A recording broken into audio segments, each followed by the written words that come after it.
Rob Keogh produced a brilliant innings, scoring his second 100 in 2 games as Northamptonshire, helped by an awful lot of bravery, drew their LV County Championship match in Derby as their last pair survived the final 20 overs of the match.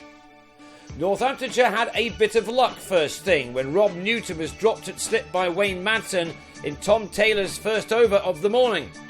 But in the next, night watchman Azarella offered Madsen a tougher chance off mark footed, one which the Derbyshire skipper held on to superbly this time.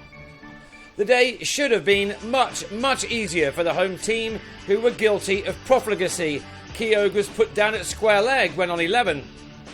Northamptonshire had started the last day of this thrilling LV County Championship match in trouble on 40 for 2 after being set a target of 427.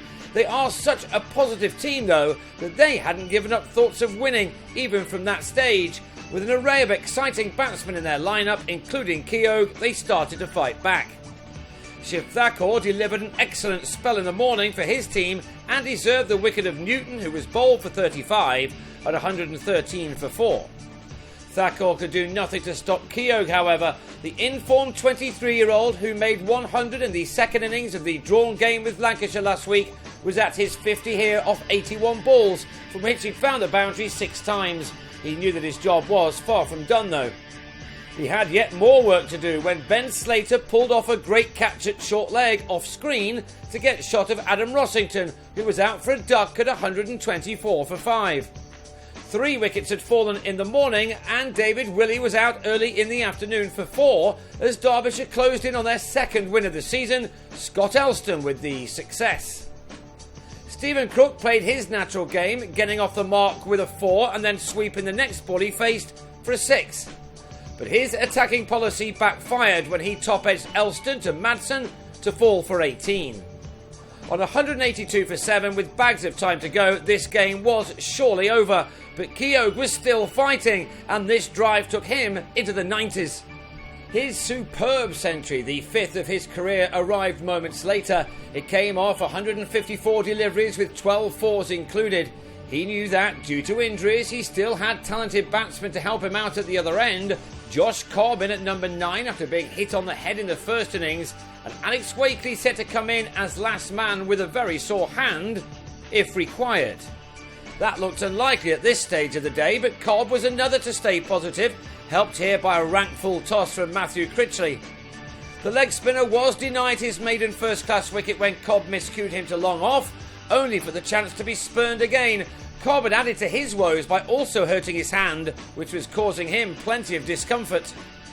So incredibly, it appeared that Northamptonshire still had dreams of winning this remarkable game, even though 245 runs had been needed when the 7th wicket fell.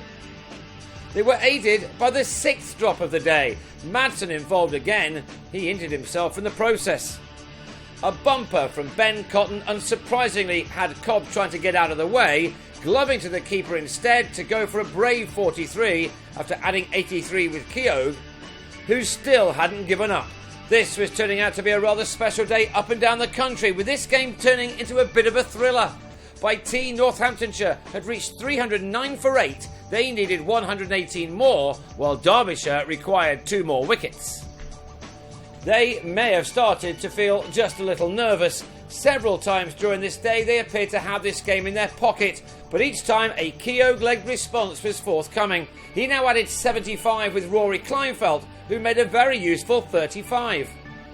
But Footed, armed with a second new ball, must have thought he'd won the game when Kleinfeldt turned to Slater, who held on well, with 87 needed and 20 overs minus 1 ball left.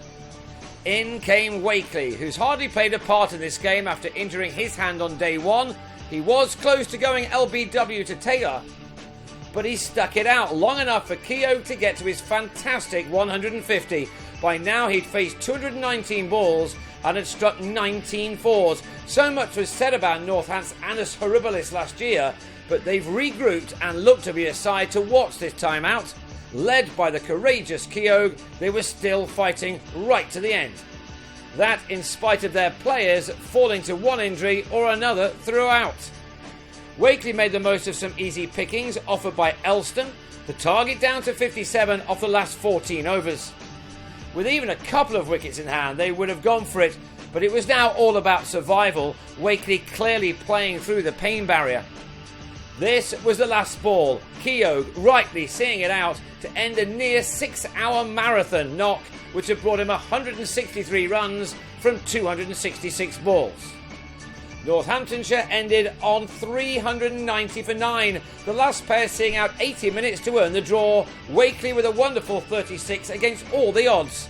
Derbyshire will know that they missed a great opportunity and had to settle for 11 points, the same as their opponents. The Northants physio has a big job on his hands ahead of Monday's home match with Surrey. Derbyshire next travel to Southport a week on Sunday to meet Lancashire.